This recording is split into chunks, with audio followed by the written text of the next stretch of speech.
आइए करते हैं तेज रफ्तार के साथ खबरों की शुरुआत। सुप्रीम कोर्ट की फटकार के बाद बीएमसी ने आईपीएस विनय तिवारी को छोड़ा। सुशांत केस की जांच करने पहुंचे विनय तिवारी को मुंबई पहुंचने पर बीएमसी ने 14 दिनों के लिए जबरन क्वारंटीन किया था। अजय चक्रवर्ती से पूछताछ करेगी ईडी। रिया पर पैसे की हेराफेरी का आरोप है। सुशांत के केयरटेकर सैमुअल मिरांडा से ईडी की 9 घंटे तक पूछताछ। सुशांत के हाउस मैनेजर से ईडी ने पूछताछ की। रिपब्लिक भारत की मुहिम का बड़ा असर। सुशांत सिंह राजपूत केस में सीबीआई ने एफआईआर दर्ज की है। केस की जांच के लिए केंद्र सरकार से अधिसूचना मिली है। बिहार पुलिस के संपर्क में है CBI. Bihar police CBI team को दस्तावेज दी। रिया और उसके पूरे परिवार समेत 7 लोगों को आरोपी बनाया गया है। आत्महत्या के लिए मजबूर करने, ठगी और जालसाजी का आरोप है।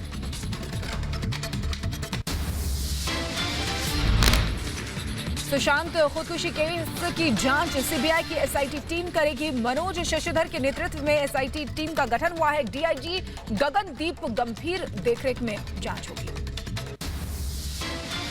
सुशांत केस में बिहार डीजीपी गुप्तेश्वर पांडे का बड़ा बयान। कहा रिया चक्रवर्ती की गिरफ्तारी हो। इस केस में रिया सबसे अहम कड़ी है। गिरफ्तारी करके पूछताछ हो। दिशा और सुशांत की मौत में कनेक्शन है। सुशांत केस में बिहार पुलिस का बयान। पटना के आईजी ने कहा केस की डायरी सीबीआई को सौंपेगी बिहार पुलिस। सुशांत केस में बड़ा सबूत रिपब्लिक भारत के पास। सुशांत की कॉल डिटेल्स सामने। रिया ने किया था 8 से 14 जून के बीच सुशांत को ब्लॉक।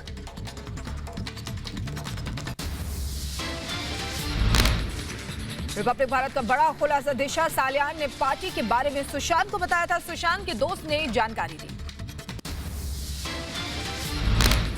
अभिनेता समीर शर्मा की मौत। मुंबई के मलाड में घर पर पंखे से लटका मिला समीर का शव। पुलिस ने खुदकुशी की आशंका जाहिर की। सास भी कभी बहू और कहानी घर घर की समेत कई टीवी शोज में उन्होंने काम किया था। सुशांत की बहन ने सुशांत के साथ चैट की तस्वीरें ट्वीट की है। भाई के साथ संबंध को लेकर ट्वीट किया है। बीजेपी नेता किरीट सोमैया उद्धव सरकार पर उनका हमला। कहा 50 दिन बाद ठाकरे सरकार सुशांत केस में जागी है। वो फॉरेंसिक ऑडिट की बात कर रही है। आरजेडी नेता भाई वीरेंद्र ने रिपब्लिक मीडिया नेटवर्क का जताया आभार। कहा सुशांत सिंह मामले को गंभीरता से उठाया। सीबीआई जांच तक केस पहुंचाया। बिहार के पूर्व सीएम जीतन राम मांझी ने रिपब्लिक चैनल को बधाई दी। कहा सुशांत केस के लिए लड़ी लड़ाई। कानपुर कांड में रिपब्लिक भारत का एक और खुलासा। विकास दुबे के घर पर दबिश से पहले सीओ और एसपी ग्रामीण की बातचीत की ऑडियो क्लिप सामने आई है। सीओ देवेंद्र मिश्र ने फोन पर कहा था एसओ विनय तिवारी गैंगस्टर विकास दुबे के पैर छूता है। सीओ ने विकास को दबिश से पहले जानकारी देने का भी अंदेशा जताया था। राष्ट्रीय शिक्षा नीति पर कॉन्क्लेव को आज संबोधित करेंगे प्रधानमंत्री मोदी। वीडियो कॉन्फ्रेंसिंग के जरिए नई शिक्षा नीति पर देश को करेंगे संबोधित। राम मंदिर के शिलान्यास में पीएम मोदी के शामिल होने पर शिवसेना का समर्थन। सामना में लिखा मोदी ने कोई मर्यादा नहीं तोड़ी। किसानों के लिए भारतीय रेलवे का तोहफा। आज से पटरी पर दौड़ेगी देश की पहली किसान रेल। महाराष्ट्र के देवलाली से बिहार के दानापुर के लिए रवाना होगी किसान रेल। राजस्थान में बदला सियासी घटनाक्रम। एक जगह रखे जाएंगे बीजेपी विधायक। आगरा या एमपी में जुटेंगे एमएलए। एलएसी पर चीन की कायराना हरकत। गलवान घाटी में बढ़ाई गतिविधि। पेंगोंग इलाके में भी घुसपैठ की कोशिश। कुलभूषण जाधव पर विदेश मंत्रालय का बयान। पाकिस्तान की तरफ से नहीं मिली जानकारी। बिना शर्त काउंसिल एक्सेस दे पाकिस्तान।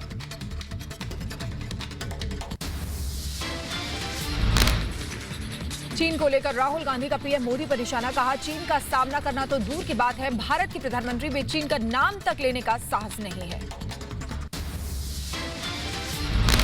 उधर मणिपुर में कांग्रेस ने अपने 24 विधायकों को जारी किया व्हिप। 10 अगस्त को एक दिवसीय सत्र में शामिल होने के निर्देश। बीजेपी सरकार के खिलाफ अविश्वास प्रस्ताव के पक्ष में वोट करने के निर्देश। चंडीगढ़ में बीजेपी और अकाली दल के प्रतिनिधिमंडल ने गवर्नर से की मुलाकात। प्रतिनिधिमंडल ने पंजाब शराब मौत मामले में गवर्नर को सौंपा ज्ञापन। उधर कर्नाटक में भारी बारिश के चलते मुख्यमंत्री ने किया मदद का ऐलान। बाढ़ प्रभावित लोगों को 10,000 रुपए की मदद, साथ ही बेघर हुए लोगों को 5 लाख रुपए की मदद देने का ऐलान। पश्चिम बंगाल के आसनसोल में टीएमसी विधायक का हुआ विरोध। गांव का जायजा लेने गए विधायक के खिलाफ गांव वालों ने नारेबाजी की। केरल गोल्ड स्मगलिंग केस में जांच के लिए यूएई जाएगी एनआईए की टीम। आरोपी स्वप्ना सुरेश के सीएमओ कार्यालय से जुड़े हैं तार। 8 अगस्त को नोएडा का दौरा करेंगे सीएम योगी आदित्यनाथ। नोएडा में कोविड अस्पताल का उद्घाटन करेंगे। देश में कोरोना मरीजों का कुल आंकड़ा पहुंचा 19,64,000 के पार। अब तक कुल 40,000 से ज्यादा लोगों की मौत। देश में एक दिन में कोरोना के 56,282 मामले सामने आए हैं। 24 घंटे में 904 लोगों की मौत हो गई। दिल्ली में 24 घंटे में कोरोना के 1299 नए मामले सामने आए। इसके अलावा 1008 लोग स्वस्थ हुए। दिल्ली में 10,000 से ज्यादा एक्टिव केस। यूपी में बेकाबू कोरोना। पिछले 24 घंटे में 4,658 नए मामले सामने आए हैं। राज्य में अब तक कोरोना संक्रमण से 1,918 लोगों की मौत।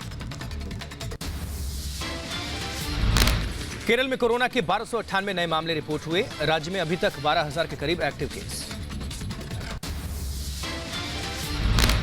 दिल्ली में होटल, जिम और साप्ताहिक बाजार खोलने की तैयारी। दिल्ली सरकार ने एलजी अनिल बैजल को भेजा प्रस्ताव। केंद्र सरकार की गाइडलाइंस के तहत होगा फैसला। कोरोना को लेकर सतर्क योगी सरकार। कल प्रदेश में 87,348 सैंपल्स की जांच की गई और अब तक प्रदेश में करीब 28 लाख जांच हो चुकी है। जम्मू कश्मीर के डोडा में सीआरपीएफ के 19 जवानों ने कोरोना को दी मात। इलाज के बाद अस्पताल से मिली छुट्टी। उधर पश्चिम बंगाल के आसनसोल लॉकडाउन नियमों का उल्लंघन। टीएमसी विधायक और टीएमसी कार्यकर्ताओं ने तोड़ा नियम। मुंबई में भारी बारिश की वजह से नायर अस्पताल में घुसा पानी। जलभराव के चलते मरीज और तीमारदारों को परेशानी हो रही है। मुंबई के दादर वेस्ट में भारी बारिश के बाद हादसा। बारिश के चलते गिरी बिल्डिंग।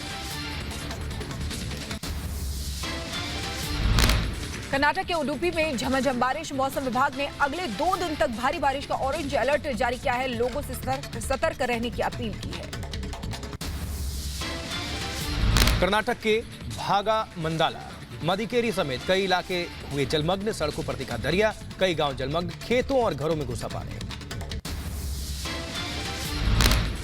कर्नाटक के बेलगाम में भारी बारिश हुई है। समर्थ नगर के घरों में बारिश का पानी घुस गया है। घर छोड़ने को मजबूर हुए हैं लोग। वहीं कर्नाटक के बेलगावी में बारिश के बाद उफान पर नदियां। पानी का जलस्तर बढ़ने से दहशत में लोगों से घरों में रहने की अपील। कोलकाता में भारी बारिश के चलते लबालब हुई सड़कें। जल जमाव के चलते थमी ट्रैफिक की रफ्तार। आवाजाही में हो रही है परेशानी।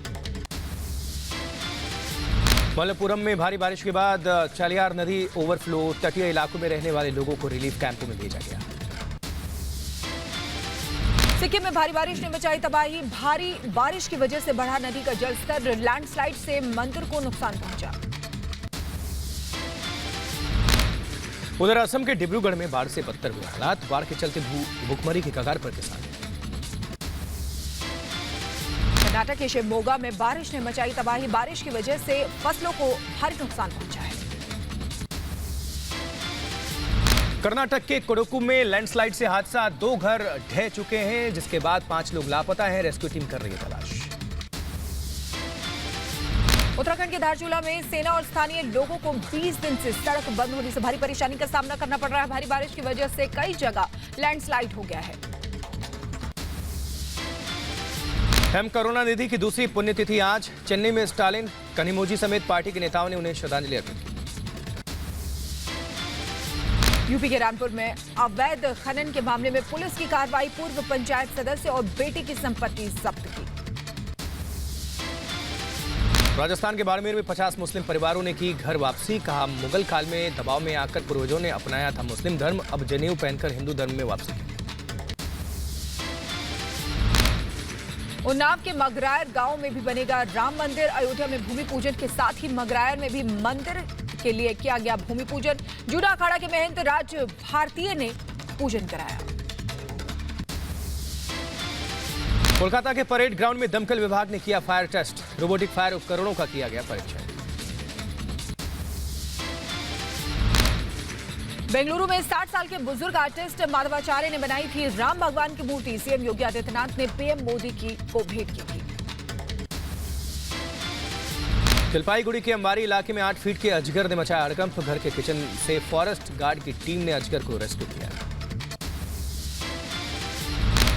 ओडिशा के बहरामपुर में कोबरा ने मचाया कोहराम। मंदिर से वाइल्ड लाइफ की टीम ने सांप को रेस्क्यू किया। मध्य प्रदेश के शिवपुरी में हाईवे पर मगरमच्छ के आने से हड़कंप। वन विभाग की टीम ने लोगों की मदद से मगरमच्छ को पकड़कर तालाब में छोड़ा। यूपी के ग्रेटर नोएडा में पुलिस और बदमाशों के बीच एनकाउंटर हुआ है। एक बदमाश को गोली लगी है, एक फरार है। चोरी का मोबाइल, बाइक, तमंचा और कारतूस बरामद। उधर बिहार के मुजफ्फरपुर में पुलिस टीम पर हमला। नेशनल हाईवे को ब्लॉक करके बैठ गए थे पीड़ित और पीड़ितों को समझाने गए थे पुलिसकर्मी। यूपी के बहराइच में एक युवक और युवती ने की आत्महत्या। मामले की जांच में जुटी पुलिस। एमपी के बड़वानी में कर्ज में डूबे किसान ने आत्महत्या कर ली। सुसाइड नोट के आधार पर जांच में लगी पुलिस। कर्नाटक के हुबली में 4 अज्ञात लोगों ने एक शख्स पर फायरिंग कर दी। घायल शख्स अस्पताल में भर्ती हुआ है। सीसीटीवी में कैद वारदात। उधर तेलंगाना के भद्राही कोठागुडम में पुलिस ने गांजा की खेप जब्त की है। पुलिस ने चेकिंग के दौरान पकड़ा 418 किलो गांजा। हिसार में 2 साल की बच्ची के साथ मारपीट की तस्वीरें सीसीटीवी में कैद। पड़ोसी युवक पर बच्ची को पीटने का आरोप। मामला सामने आने के बाद बच्ची को एनजीओ के संरक्षण में भेजा गया। उधर लखनऊ में कृष्णानगर के एक होटल में प्रेमी जोड़े की संदिग्ध हालत में मौत। युवती का शव बेड पर और युवक का शव लटकता हुआ मिला। आंध्र प्रदेश के प्रकाशम में अवैध शराब के ठिकानों पर स्पेशल टीम ने की छापेमारी। रेड के दौरान 3 लोगों को हिरासत में लिया गया। कर्नाटक के उडुपी में कुएं में गिरी बुजुर्ग महिला। पुलिस ने बुजुर्ग का रेस्क्यू किया। अमेरिका ने सरकारी उपकरणों में टिकटॉक ऐप के इस्तेमाल पर लगाया बैन। टिकटॉक को 15 सितंबर तक अमेरिका में अपना कारोबार बेचने का कह चुके हैं ट्रंप। WHO ने अमेरिका की संस्था छोड़ने के फैसले पर दोबारा विचार करने को कहा। दुनिया के सभी बड़ी ताकतों को कोरोना के खिलाफ मिलकर लड़ना होगा। दुनिया में कोरोना मरीजों का आंकड़ा 1 करोड़ 92 लाख के पार। अब तक 7,16,000 से ज्यादा लोगों की मौत हो गई है। उधर अमेरिका में कोरोना का कहर जारी है। कोरोना मरीजों का आंकड़ा 50 लाख के पार। मरने वालों की संख्या 1,62,000 के पार। ब्राजील में कोरोना के लगातार मामले बढ़ रहे हैं। कोरोना मरीजों का आंकड़ा 29 लाख के पार पहुंच गया है। मरने वालों की संख्या 98,000 के पार। रूस में 24 घंटे में 5,000 से ज्यादा केस सामने आए हैं। अब तक 14,000 से ज्यादा लोगों की मौत।